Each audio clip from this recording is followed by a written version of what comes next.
ආයුබෝවන්. අද අපි කතා කරන්න යන්නේ හරිම විශේෂ දෙයක් ගැන. හැමදේම පැත්තකින් තියලා නිකම්ම සැනසීම හොයාගන්න පුළුවන් තැනක් ගැන. අමිතායුර්ධාන සූත්‍රයේ විස්තර වෙනවා සැපෙන් පිරීලා ඉතිරිලා ගියපු සුඛාවතිය කියලා පුදුම දේශයක් ගැන. ඉතින් අපි බලමු මේ කියන ලෝකෙට යන මග ඇත්තටම මොකක්ද කියලා. ඇත්තට මේ තාක්ෂණයෙන් කලබලෙන් පෙරිච්ච අපේ ලෝකේ අධ්‍යාත්මික සැනසීමක් හොයන එක සමහර වෙලාවට ලේසි නෑ නේද? ඉතින් අපේ හිතේ තියෙන නොයෙකුත් ආශාවන් එක්ක ජීවත් වෙනකොට ධර්ම මාර්ගය කියන එක ළඟා වෙන්න බැරි හීනයක් වගේද දැනෙන්නේ? බෞද්ධ ඉගැන්වීම් වලට අනුව අපි මේ ජීවත් වෙන්නේ ටිකක් වෙනස් කාලයක. ඒ කියන්නේ ධර්මයේ ආලෝකයේ ටිකින් ටික අඩු වෙලා යන යුගයක.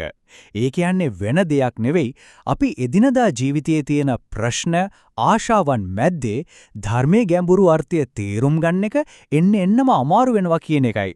හැබැයි බලාපොරොත්තුවක් තේනවා බුදුරජාණන් වහන්සේ මේ අභියෝගය දැකලා හරියටම මේ වගේ අරගල කරන අය වෙනුවෙන්ම විශේෂ මාර්ගයක් විවෘත කළා. අන්නේ මඟ පෙන්වීම තමයි අමිතායුර්ධාන සූත්‍රය. ඉතින් මොකද්ද මේ කියන විශේෂ මාර්ගය? මේ සූත්‍රයෙන් අපිට හඳුන්වලා දෙන්නේ හිතාගන්නත් බැරි තරම් සරල ඒ වගේම ඕනෑම කෙනෙකුට අනුගමනය කරන්න පුළුවන් පොරොන්දුවක්. මේ තියෙන්නේ ඒ විශ්මිත පොරොන්දුව අඩුම තරමින් අමිතායුස් කියන නාමය ශ්‍රද්ධාවෙන් හඬනගලා කියන ඕනෑම කෙනෙක්ට සුඛාවතිය කියන ඒ දිව්‍යමය ලෝකයේ උපත ලබන්න පුළුවන්.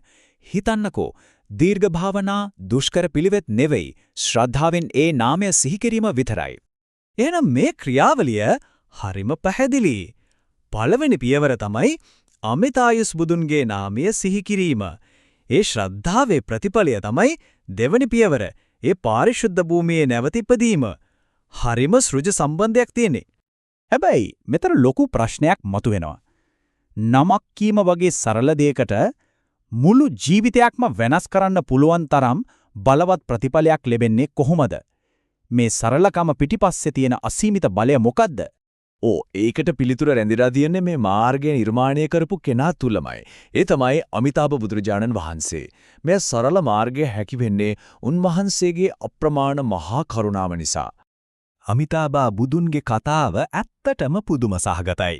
උන්වහන්සේට නිර්වාණිය සාක්ෂාත් කරගන්න සම්පූර්ණ හැකියාව තිබුණත් මේ දුක් විඳින අනන්ත සත්වයන්ව අතෑරලා දාලා තනියම නිවන් දකින්න උන්වහන්සේ කැමති වුණේ නැහැ. ඒක තමයි උන්වහන්සේගේ මහා අදිෂ්ඨානිය බවට පත් උනේ. ඉතින් මේ සුඛාවතිය කියන ලෝකය එක රැයකින් මතුවන දෙයක් නෙවෙයි. මේක කල්ප ගණනාවක් තිස්සේ අමිතාභ බුදුන් රැස් කරපු පිනේ සහ ගුණේ ප්‍රතිඵලයක්. උන්වහන්සේගේ මහා අදිෂ්ඨානයේ වුණේ ඒ සියලු ශක්තිය යොදවලා දුක් විඳින අයට සැනසීම ලබන්න පුරන් මේ පාරිශුද්ධ භූමිය නිර්මාණය කරන එකයි.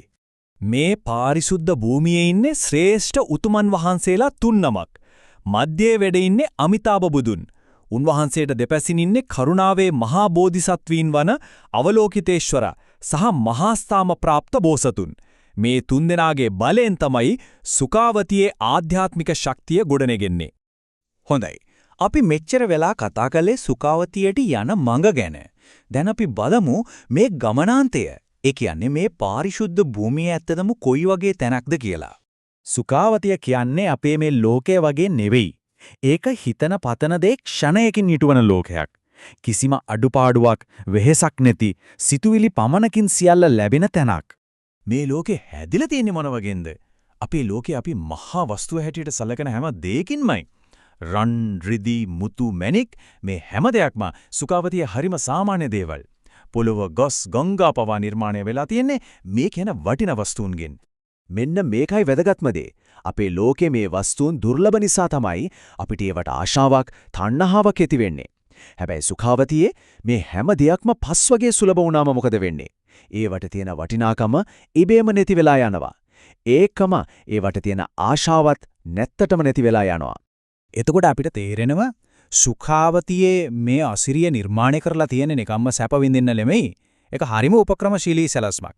භෞතික වස්තුන්ට තියෙන ආශාව නැති කරලා හිත සම්පූර්ණයෙන්ම ධර්මය වෙත යොමු කරන්න හදපු පරිසරයක් තමයි.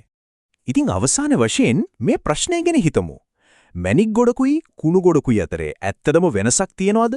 නැත්නම් ඒ වෙනස තියෙන්නේ අපේ හිතේ විතරද?